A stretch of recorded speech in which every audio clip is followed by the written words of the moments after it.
Shalom and welcome to my channel.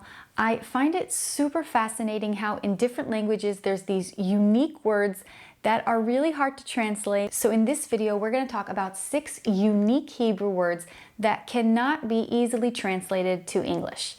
The first word is Lefargen, mefargenet. This came to Hebrew from Yiddish and from German.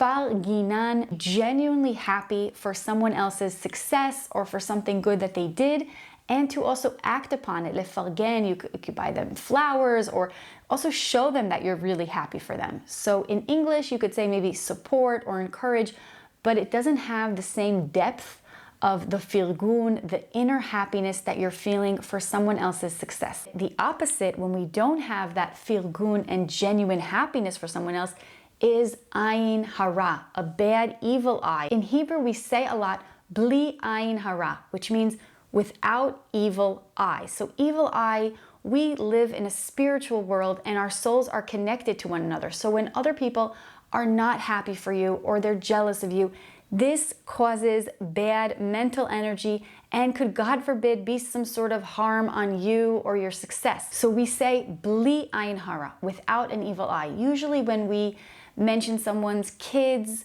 so we'll say, oh, you have beautiful children, Bli Ayin Hara. Or if someone talks about himself, he'll say, oh, my kid has been sleeping the night, Bli Ayin Hara. When someone gives you a compliment, you'll say, thank you so much, Bli Ayin Hara. The next word is Nachas, and I just read Hunt, Gather, Parenting, and she talks about this Mexican term, acomedido, which is a very unique word that has a lot of layers to it. It means kids helping out in the home, but sort of without being requested to help, and also they do this out of a sense of belonging. So this one word, acomedido, means a lot of things. That reminded me of this Hebrew word we use to describe parenting, which is nachat, or Yiddish speakers will say nachas. It comes from the biblical Hebrew nachat ruach, which means peace of the spirit, and its meaning in parenting means this deep sense of inner peace and joy and truly being proud of your children and enjoying them. We want to have this spiritual joy and inner peace while raising our kids. So when someone gives birth, one of the common wishes is harbe harbe nachat. Have a lot of nachat, have a lot of this inner joy and spiritual from raising them. Let them bring you a lot of nachat. Let them give you a lot of inner happiness and pride of your kids. Kappara and Kappara alayich. This is a very unique Hebrew word. Kappara in Hebrew, biblical Hebrew, means atonement, also a sacrifice that you're giving. So when we say someone, oh, Kappara, it means, oh, loved one. And Moroccan Jews took the expression Kappara alek, and in modern Hebrew we say Kappara alayich. What it really means originally is that I love you so much and I care for you so much, I'm willing to be sacrificed for you. But today in modern Hebrew, when we say Kappara or Kappara alayich, it just means, I love you so much. We could also say Kapparat avonot, which means a lot of times if a dish will break or if electrical appliance will break, oh, it's a Kappara, Kapparat avonot, it's, we're sacrificing this small thing, but it's because of sin and it's an atonement and it's okay, it's to make ourselves feel better. Titchadshi. I love this simple Israeli greeting. They do have it in other languages, wear in good health, use in good health, but it doesn't have the same simplicity. It could be if someone has a new haircut, a new outfit. I know in our office a lot of times if someone just gets a new haircut or does something different with their hair, oh, Titchadshi.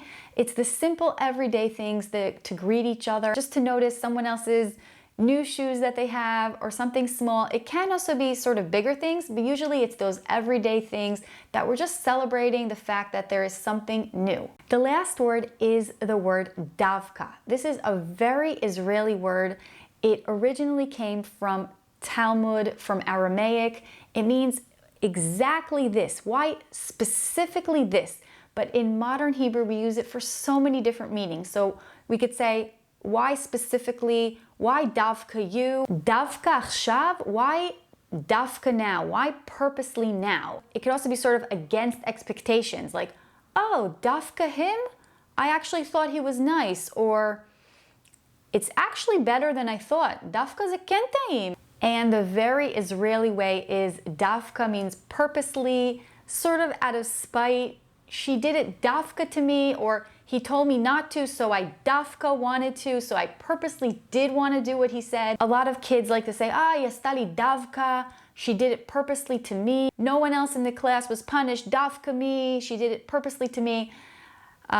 So it helps to also have, social perspective taking and understand maybe it wasn't just you, or maybe there's a reason why you were chosen to get punished or whatever, but that is beside the point. I thought this was more of a minor word that Israelis don't use so much, so I was very surprised. The last few days I took note if I use this word, and I use this word a lot, other people use the word a lot, probably much more than we Israelis think we do.